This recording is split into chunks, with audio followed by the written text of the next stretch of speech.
Dear students, आज के इस लेक्चर में हम डिस्कस करेंगे डाइबोरेन की प्रॉपर्टीज़ हम डिस्कस करेंगे। यानी उसमें physical properties as well as chemical properties एक ही लेक्चर में फिनिश करेंगे, ठीक है। और मैं इसको सिंप्लीफाई करने की कोशिश करूँगा, आपको सिर्फ एंड तक देखना है ये, ठीक है, और नोट करते जाना है साथ साथ में। देखो, सबसे पहले अगर मैं फिजिकल प्रॉपर्टीज़ की बात करूँगा, फिजिकल प्रॉपर्टीज़, मैं जनरल फिजिकल प्रॉपर्टीज़ लेता हूँ इसकी, जो आपको पता होनी चाहिए। यानी ये दिखता कैसा है, इसकी शक्ल वगैरह कैसी है। अब देखो, B2H6 जो है यानी डाइबोरेन जो है ये कलरलेस गैस है, कलरलेस है और गैस रहता है एट रूम टेम्परेचर। इसकी जो स्मेल है ना, वो गंदी स्मेल आती है, फॉल स्मेलिंग कंपाउंड ये। और ये हाइड्रोकार्बन्स की तरह कंबस्टेबल रहता है और हाईली कंबस्टेबल रहता है, इसलिए इसको रॉकेट फ्यूल्स में भी यूज़ किया जाता है, ठीक है, समझ में आया। अब ये जो डाइबोरेन है रूम टेम्परेचर पे ये बिल्कुल अनस्टेबल है, it is highly unstable compound. Stable कब हो जाता है? जब हम इसको लो टेम्परेचर पे ले जाते हैं, तब ये स्टेबल हो जाता है। तो ये थी फिजिकल प्रॉपर्टीज़, यानी जो आपको इसके बारे में थोड़ा बहुत पता होना चाहिए, ठीक। अब इसके बाद में आती हैं केमिकल प्रॉपर्टीज़। केमिकल प्रॉपर्टीज़ का मतलब इसकी रिएक्शंस वगैरह, यानी ये किस तरह रिएक्ट करता है, इसकी रिएक्शंस कैसी रहती हैं, इनको थोड़ा सा सिंप्लीफाई करने की कोशिश करेंगे, ठीक है, ताकि बात समझ में आ जाए। देखो, सबसे पहले O2 के साथ में ये कैसे रिएक्ट करता है। ये हाईली रिएक्टिव रहता है ऑक्सीजन के साथ में, एयर के साथ में, और इसकी रिएक्शन जो है, इसकी वजह से कभी कभी एक्सप्लोजन भी हो जाते हैं। इसकी रिएक्शंस मैं बोलूँगा कि हाईली एक्सोथर्मिक है और एक्सप्लोजिव रिएक्शंस होती हैं। जिस तरह हाइड्रोकार्बन्स वगैरह जलते हैं ना, उस तरह से इसके भी आप रिएक्शंस देख सकते हैं। आपको सिर्फ याद रखना कि बोरॉन की जो वैलेंसी है वो 3, हाइड्रोजन की वैलेंसी है 1। जब हम इसको ऑक्सीजन के साथ में बर्न करते हैं, ऑक्सीजन के साथ में रिएक्ट कराते हैं, तो ये B2O3 बन जाएगा, क्योंकि ऑक्सीजन की वैलेंसी 2 है, इसकी वैलेंसी 1 है। हम ऐसे लिखते हैं ना, सॉरी, इसकी वैलेंसी 3 है तो ऑक्सीजन की वैलेंसी 2 है, तो क्रिस क्रॉस में हम ऐसे लिखते हैं, इसकी वैलेंसी इसको मिलेगी, इसकी वैलेंसी इसको, तो कंपाउंड किस टाइप का बनेगा? B2O3, है ना। ये बहुत ही आसान है। और चूंकि ये जलता है, तो ये जलने के दौरान क्या होता है, इसकी ऑक्सीडेशन हो जाती है और हाइड्रोजन जो ये वाटर बना देता है ऑक्सीजन के साथ में, यानी थ्राइस H2O, और साथ में ये निकलता है लार्ज अमाउंट ऑफ हीट। ये याद रखना आप, इसमें ट्रेमेंडस अमाउंट ऑफ हीट भी निकलता है, ठीक। तो ये बहुत आसान है। जब भी आपको ऑक्सीजन के साथ में बोरेन का रिएक्शन दिखाना हो, तो आप डायरेक्ट इसकी कंप्लीट ऑक्सीडेशन दिखाना, पूरे हाइड्रोजन निकालना और ऑक्सीजन इसमें भर देना। और आपको मालूम है कि ऑक्सीजन की वैलेंसी 2 है, बोरान की वैलेंसी 3 है, इसलिए क्रिस क्रॉस के हिसाब से आपको ये कंपाउंड मिल जाएगा, ठीक है। यहाँ तक तो ठीक है, शाबाश। मैंने आपसे कहा था कि इससे बहुत सारी एनर्जी निकलती है, जिस तरह फ्यूल से निकलती है एनर्जी, इस तरह से यहाँ से भी एनर्जी निकलती है। इसको हम एज फ्यूल भी इस्तेमाल करते हैं, ठीक। अब दूसरी एक रिएक्शन, अगर मैं ये B2H6 ये अगर मैं हीट करूं, मगर क्लोज्ड चेंबर में, याद रखना क्लोज्ड चेंबर, जहां पे ऑक्सीजन ना हो, O2 वहां पे नहीं होना चाहिए, ऑक्सीजन प्रेजेंट नहीं होना चाहिए। तो 100 से 250 डिग्री के दरमियान जब हम इसको ले जाते हैं, हीट करते हैं, तो इसकी पॉलीमराइजेशन होती है। क्या होती है? Polymerisation type reactions. पॉलीमराइजेशन यानी बहुत सारे यूनिट्स आपस में मिल जाते हैं।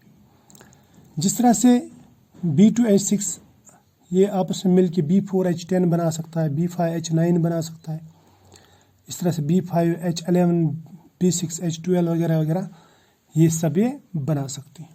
तो बहुत सारे कंपाउंड्स इसके बन जाते हैं, राइट। मगर कब? क्लोज चेंबर में, ये आपको याद रखना है। इसके बाद में हम देखेंगे रिएक्शन विद वाटर। वाटर के साथ किस तरह की रिएक्शन करता है। देखो मैं आपको एक बात याद दिला देता हूँ जो आपको पता होनी चाहिए। ये B2H6 है ना, आप इसको ऐसे भी बना सकते हैं। ये BH3 है और BH3 का ये डाइमर है, ये हमें सबको मालूम है। इस बोरेन में, ये बोरेन है, सिंपल बोरेन, और अगर हम डाइबोरेन बनाएंगे तो मैं इसको सिंपलीफाई करने के लिए इस तरह बनाता हूँ, सॉरी इस तरह, राइट। तो आपको क्या याद रखना है, बोरान जो है ये इलेक्ट्रोपॉजिटिव रहता है एज कंपेयर टू हाइड्रोजन। इसके ऊपर डेल्टा पॉजिटिव चार्ज, इसके ऊपर डेल्टा नेगेटिव चार्ज। समझ में आया। अब वाटर जो है, वाटर जब स्प्लिट होता है, वाटर जब ब्रेक होता है तो हम उसको ऐसे ब्रेक करते हैं, HOH, इसमें ये पार्ट नेगेटिव, डेल्टा नेगेटिव, ये पार्ट पॉजिटिव।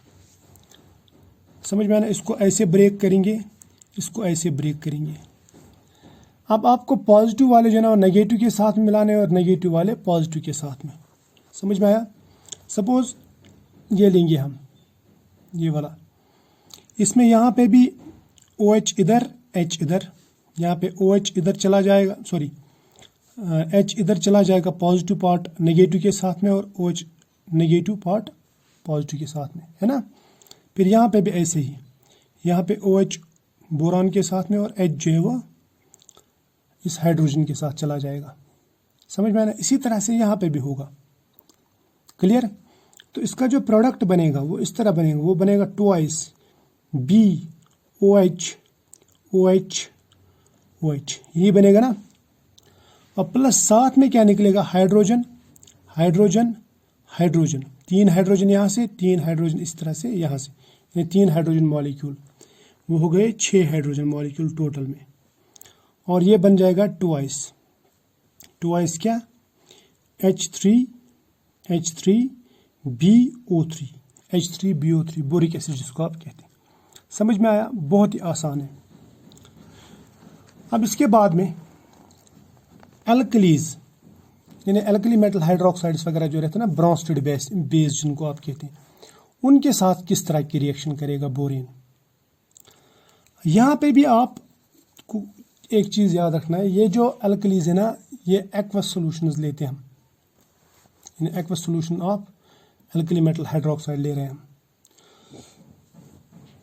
यहाँ पे जब रिएक्शन होगी तो होगा क्या, मैं इसको थोड़ा सा सिंप्लीफाई करके बनाता हूँ। सबसे पहले बनाएंगे हम B2H6, ये BH ही है ना। आप वैसे भी लिख सकते हैं जिस तरह मैंने ये बनाया ना मॉलिक्यूलर फार्मूला इसका, वैसे स्ट्रक्चरल फार्मूला बनाने की ज़रूरत नहीं। क्लियर। अब देखो होगा क्या, यहाँ पे KOH कितने हैं, यहाँ पे KOH है टोटल मिला के 2, ये याद रखना 2 ही KOH। तो मैं इसको ऐसे बनाऊंगा, ये है KOH, ठीक। फिर मैंने लिए वाटर मॉलिक्यूल कितने, 2, मैं इसको लिखूंगा ऐसे OH2, चलेगा ना, OH2, 2 वाटर मॉलिक्यूल, राइट। देखो क्या होगा, हम यहाँ से ये बोरान, यहाँ से ये बोरान निकालेंगे, राइट, और यहाँ से निकालेंगे ये सब ऑक्सीजन और सब के, ये बाहर निकालेंगे। के कितने आ गए, 2 के, ऑक्सीजन है 4, बोरान है 2, तो ये बनाएगा KBO2, मगर कितने, ट्वाइस, क्योंकि बोरान 2 है ना और पोटेशियम भी 2, ये बनाएगा KBO2 ट्वाइस। अब बचता क्या है यहाँ पे, बचता है यहाँ पे ये 2 हाइड्रोजन, यानी 1 हाइड्रोजन मॉलिक्यूल, ये एक, ये हो गए 2 हाइड्रोजन मॉलिक्यूल, ये 3 हाइड्रोजन मॉलिक्यूल, ये हो गए 4 हाइड्रोजन मॉलिक्यूल, ये हो गए 5 हाइड्रोजन मॉलिक्यूल, ये हो गए 6 हाइड्रोजन मॉलिक्यूल, यानी 6H2 यहाँ पे। क्लियर। ये ब्रोंस्टेड बेस के साथ। अब यही रिएक्शन हम लगाएंगे लेविस बेस के साथ में। किसके साथ में, लेविस बेस। अब लेविस बेस जो है ना वो बोरेन के साथ में 2 तरह की रिएक्शंस करता है, ये याद रखना है आपको।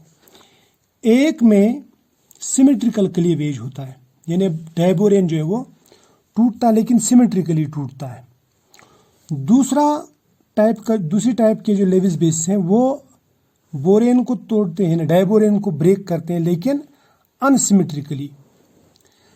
ये मैं दिखा दूंगा पहले सिमेट्रिकली और अनसिमेट्रिकली क्या होता है। देखो मान लीजिए ये मैंने लिए 2L, 2L means 2 Lewis base. ये ऐसे ब्रेक कर सकते हैं, इसको समझ में है ना, ऐसे सिमेट्रिकली ब्रेक। सिमेट्रिकली मतलब एक BH3 इधर, दूसरा BH3 इधर, इन्हें 2 BH3 यूनिट्स बन जाएंगे। दूसरा जो है, कुछ लेविस बेस ऐसे भी रहते हैं जो इसको ऐसे अनसिमेट्रिकली ब्रेक करते हैं, यानी एक तरफ BH2 दूसरी तरफ BH4। अब ये आपको मैं समझा दूंगा। सबसे पहले इसकी बात करेंगे। देखो जब इस तरह सिमेट्रिकल क्लीवेज जो होता है उसमें जो लेविस बेस रहते हैं, 2 लेविस बेस 2 बोरॉन्स के साथ में बॉन्ड बनाते हैं। यानी एक L जो है वो इधर बॉन्ड बनाएगा, दूसरा L इधर बॉन्ड बनाएगा, ठीक, यानी इस BH3 के साथ में, या यानी ये बन जाएगा LBH3 अलग, LBH3 अलग। तो कितने बनेंगे, 2 2 LBH3। यहां तक तो क्लियर है। अब ये कौन से लेविस बेस हैं जो ऐसा कर सकते हैं, ये आपको थोड़ा याद रखना है, बस बाद में रिएक्शंस खुद ब खुद समझ में आ जाएंगे, याद रह जाएंगे। उसमें आता है ईथर। सबसे पहले फॉर एग्जांपल ईथर आता है। ईथर मतलब जैसे डाइमिथाइल ईथर है, यानी Me2O है ये, या डाइथाइल ईथर, ठीक। इसी तरह से कार्बन मोनोऑक्साइड भी आता है इसमें, इस लेविस बेस में। इसी तरह से CH3 थ्राइस N, इसको बोलते हैं ट्राईमीथाइल एमाइन, ये भी आता है। आपने पायरिडीन का नाम सुना होगा, पायरिडीन, ये N है, पायरिडीन है, या पिरिडीन भी बोलते हैं इसको। इसके पास भी लोन पेयर, यहाँ पे लोन पेयर, यहाँ पे lone pair, lone pair donor को बोलते हैं लेविस बेस। समझ में आया। और ये जो है डाइबोरेन, इसमें ये इलेक्ट्रॉन डेफिशिएंट है, इसको तो इलेक्ट्रॉन्स की ज़रूरत है, इसीलिए ये इन लेविस बेसिस से इलेक्ट्रॉन एक्सेप्ट करके ब्रेक हो जाता है, मगर सिमेट्रिकली ब्रेक होता है। समझ में आया ना, सिमेट्रिकली ब्रेक होता है। इसी तरह से अगर हम H नेगेटिव देंगे, H नेगेटिव, इसको भी ये एक्सेप्ट करेगा, ये भी इस तरह की रिएक्शन करेगा, सिमेट्रिकल क्लीवेज करेगा इसमें। इस तरह से अगर मैं HCN ले लूँ या CN नेगेटिव ले लूँ, ये इसमें इस तरह का क्लीवेज कर सकता है, या फिर दूसरा NCN या SCN, ये इस तरह का क्लीवेज इसमें कर सकता है, ठीक है। तो ये याद रखेंगे आप, ये वाले बेसिस। समझ में आया। अब मैं समझाता हूँ अनसिमेट्रिकल क्लीवेज। अनसिमेट्रिकल क्लीवेज जो है, इसमें क्या होता है, इसमें मैंने आपको बताया कि ये अनसिमेट्रिकली ब्रेक होता है, यानी एक तरफ 4 हाइड्रोजन चले जाते हैं, दूसरी तरफ 2 ही। अब ये जो है ना, ये ठीक ठाक है, इसके पास 4 बॉन्ड आ गए, इसको किसी की ज़रूरत नहीं होती है। लेकिन ये जो है, इसके पास में 2 बॉन्ड कम हो गए, 4 बॉन्ड मतलब 8 इलेक्ट्रॉन, ऑक्टेट कंप्लीट। लेकिन यहाँ पे ऑक्टेट कंप्लीट नहीं, इसलिए ये दोनों लेविस बेस इसके साथ जुड़ जाते हैं, इस इलेक्ट्रॉन डेफिशिएंट स्पीशी के साथ, यानी BH2 के साथ। इसीलिए ये बनाता है L2BH2 मगर पॉजिटिव चार्ज। पॉजिटिव चार्ज क्यों? क्योंकि आपको मालूम है ये जो ब्रिज बॉन्ड रहता है, ब्रिज बॉन्ड, इसमें बोरान एक तरफ इलेक्ट्रॉन कंट्रीब्यूट करता है, लेकिन दूसरी तरफ इसका कोई इलेक्ट्रॉन नहीं होता। समझ में आया। एक तरफ इसका इलेक्ट्रॉन होता है, यानी यहाँ पे इसका इलेक्ट्रॉन है, यहाँ पे ये लॉस करता है इलेक्ट्रॉन, लेकिन यहाँ पे तो कुछ लॉस नहीं, तो टोटल मिला के इसके पास एक ही इलेक्ट्रॉन का लॉस होता है, इसीलिए इसके पास एक पॉजिटिव चार्ज। और ये वाली स्पीशी जो है, ये भी एक ही इलेक्ट्रॉन गेन करता है, इसलिए BH4 के पास में नेगेटिव चार्ज। समझ में आया, शाबाश। अब सबसे पहले हम लेंगे सिमेट्रिकल क्लीवेज वाले रिएक्शंस, इसके एग्जांपल्स, ठीक है। मैंने आपको बताया कि सिमेट्रिकल क्लीवेज जब होता है इसमें ये डायबोरेन इस तरह ब्रेक होता है, किस तरह कि इसके दो बराबर बराबर हिस्से होते हैं, यानी BH3 इस BH3 के साथ में एक लेविस बेस जुड़ जाता है, इसके साथ में दूसरा लेविस बेस जुड़ जाता है। और लेविस बेस मैंने आपसे ऊपर ही कहा कि ईथर वगैरह हो सकते हैं, तो इसका मतलब दो लेविस बेस की ज़रूरत पड़ेगी, है ना। लेविस बेस मतलब जिसके पास में इलेक्ट्रॉन पेयर हो डोनेट करने के लिए, जैसे ईथर के पास में रहता है डाइमिथाइल ईथर, इसको Me2 बोलूँगा, Me2 Me मतलब मिथाइल CH3 ग्रुप। अब अगर मैं B2H6 को ट्वाइस Me2O के साथ में रिएक्ट कराऊंगा तो क्या बनेगा, एक Me2O एक BH3 के साथ में मिलेगा, दूसरा दूसरे के साथ मिलेगा, तो टोटल मिला के बनेगा ट्वाइस Me2O BH3, राइट, यानी ये इलेक्ट्रॉन पेयर इसको डोनेट किया। अब इसी तरह से B2H6 को मैं कार्बन मोनोऑक्साइड के साथ रिएक्ट कराऊंगा ट्वाइस, तो एक कार्बन मोनोऑक्साइड एक BH3 के साथ मिलेगा, दूसरा दूसरे के साथ में मिलेगा, तो बनेंगे दो मॉलिक्यूल यानी BH3 और कार्बन मोनोऑक्साइड। कार्बन मोनोऑक्साइड इसको इलेक्ट्रॉन्स देगा, राइट। इसी तरह से यहाँ पे ये पेरिडीन है, पेरिडीन जिसको आप बोलते हैं, B2H6 दो पेरिडीन के साथ मिलेगा, क्या बनाएगा, ट्वाइस BH3 विद पेरिडीन, यानी ये इस तरह है, ये BH3 है ना, BH3 इसके पास में एम्प्टी ऑर्बिटल रहता है। और पेरिडीन क्या है, पेरिडीन अभी हमने बनाया, ये नाइट्रोजन हेट्रोसाइकिल है, ठीक, इसके पास में यहाँ पे लोन पेयर रहती है, इसको ये अपनी लोन पेयर दे देता है, क्योंकि यहाँ से दो BH3 यूनिट्स निकलेंगे इसलिए दो पायरिडीन की ज़रूरत पड़ेगी। समझ में आया, तो पायरिडीन को याद रखेंगे इस तरह है, ये है पायरिडीन, या हम इसका मॉलिक्यूलर फार्मूला है C5 यानी C5 और यहाँ पे H5 और एक N। समझ में आया, शाबाश। अब लेते हैं हम और एक ट्राईमिथाइल एमाइन। ट्राईमिथाइल एमाइन देखेंगे हम सबसे पहले क्या होता है, इस तरह रहता है N CH3 CH3 CH3, इसके पास भी लोन पेयर है। अगर ये डायबोरेन के साथ रिएक्ट करेगा, ये इसको सिमेट्रिकली ब्रेक करता है और ये BH3 के साथ में इस तरह का एक कोऑर्डिनेट बॉन्ड बना देता है, तो B2H6 से दो BH3 यूनिट्स निकलते हैं, इसीलिए दो ट्राईमिथाइल एमाइन इसके साथ में कॉम्प्लेक्स बना के टू मॉलिक्यूल्स बनाते हैं ऐसे, राइट। ये तो समझ में आया ना, ये बहुत आसान है। इसके बाद में आती है और एक रिएक्शन जिसमें सिमेट्रिकल क्लीवेज होता है, इसे आपने समझना है। देखो ये डायबोरेन है, राइट, और ये इलेक्ट्रॉन डेफिशिएंट है,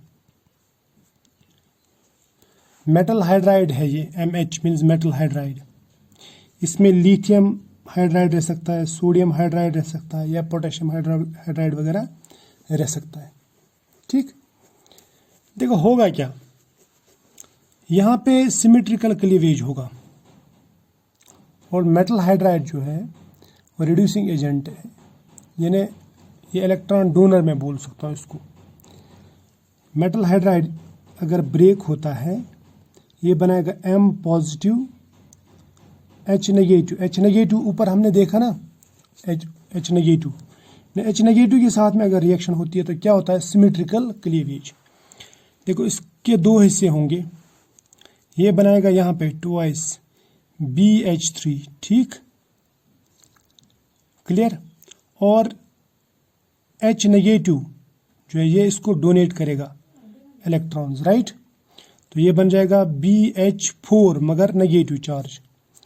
और ये मेटल जो रहता है यहाँ पे जो मैंने MH कहा ना, इसमें से H नेगेटिव निकल गया, पीछे क्या रह गया M पॉजिटिव, तो ये बनाएगा BH4 नेगेटिव, राइट, और यहाँ पे M positive, M positive BH4 negative आपस में मिलके एक आयनिक कंपाउंड बनाता है। जिस तरह सोडियम बोरोहाइड्राइड, लिथियम बोरोहाइड्राइड आपने नाम सुना होगा, वो बन जाते हैं।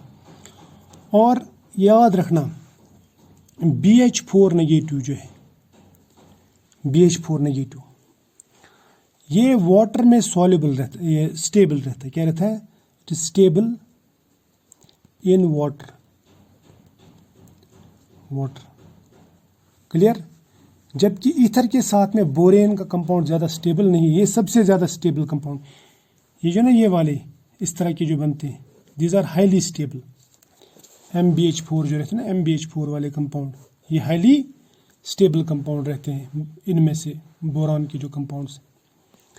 ठीक, स्टेबल रहता है कब? वाटर में, मगर कब? At high pH।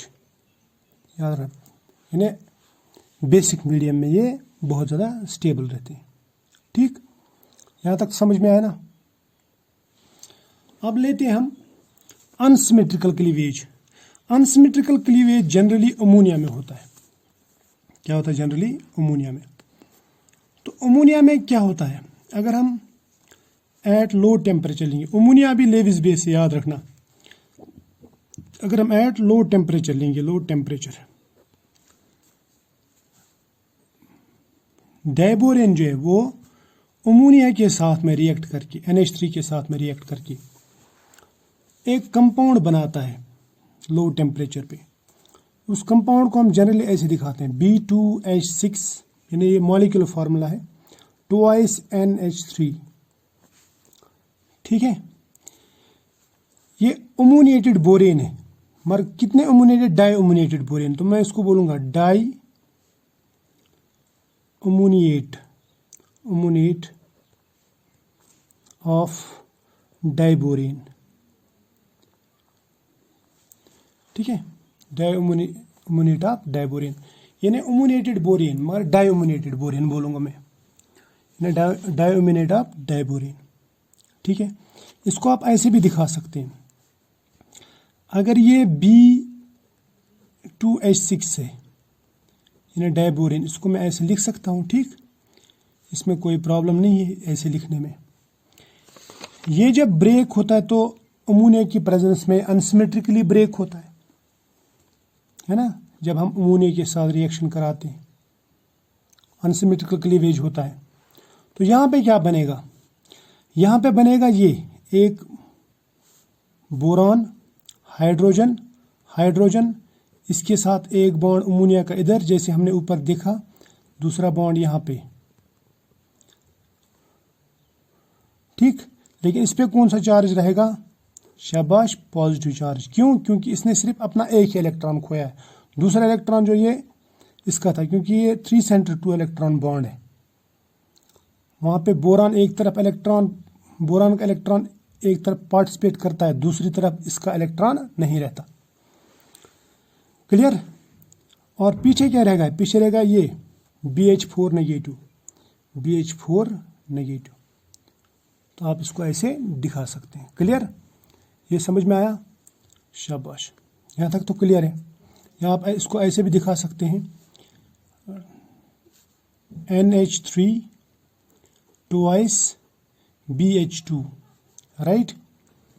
ये हो गया पॉजिटिव और BH4 नेगेटिव। ये ऐसे दिखा सकते ना, ऐसे भी इसको दिखा सकते हैं। समझ में आया यहाँ तक? शाबाश। अब ये हो गया अनसिमेट्रिकल। अब हम लेते हैं मेटल्स के साथ में इसकी कैसी रिएक्शन होती है। देखो, मेटल्स जो है वो इजीली इलेक्ट्रॉन लूज करते हैं, इसीलिए वो बोरेन के साथ में, यानी डाइबोरेन के साथ में इजीली रिएक्ट कर सकते हैं। क्यों? क्योंकि बोरेन्स को इलेक्ट्रॉन्स की ज़रूरत रहती है, डाइबोरेन्स को या हायर बोरेन्स को भी। लेकिन इसमें आपको याद रखना, इसमें कुछ स्पेशल टाइप के रिएक्शंस होते हैं। अगर मैं डाइबोरेन को सोडियम के साथ रिएक्ट कराता हूँ तो इसमें 2 तरह के कंपाउंड बनते हैं। एक बनता है NaBH4 जो हम एक्सपेक्ट करते हैं, और दूसरा जो बनता है वो थोड़ा कम्प्लेक्स टाइप का बनता है, उसको बोलते हैं NaB3H8, राइट। अब अगर इसका हमें हिसाब किताब रखना हो तो कैसे रखेंगे? इसका हिसाब किताब कुछ आसान सा है। आप इसको ऐसे बनाओ, B2H6, यहाँ पे बना B2H 6।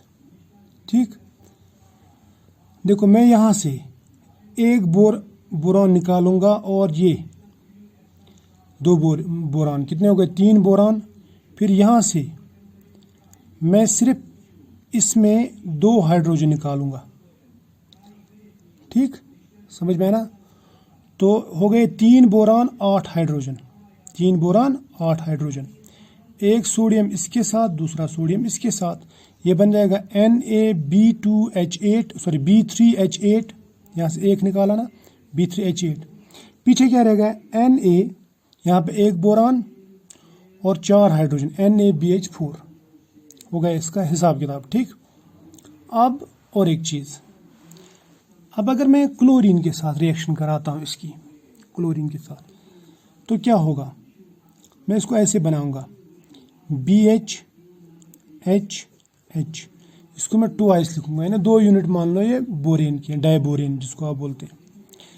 ये ClCl ऐसे रिएक्ट करता है, इसके साथ में ClCl, यहाँ पे भी ClCl, ये HCl अलग, ये HCl अलग, ये HCl अलग, सेंटर में क्या रहेगा? BCl3। यानी क्लोरीन ज़्यादा इलेक्ट्रोनेगेटिव है, ये हाइड्रोजन को बोरान से बाहर निकाल देता है।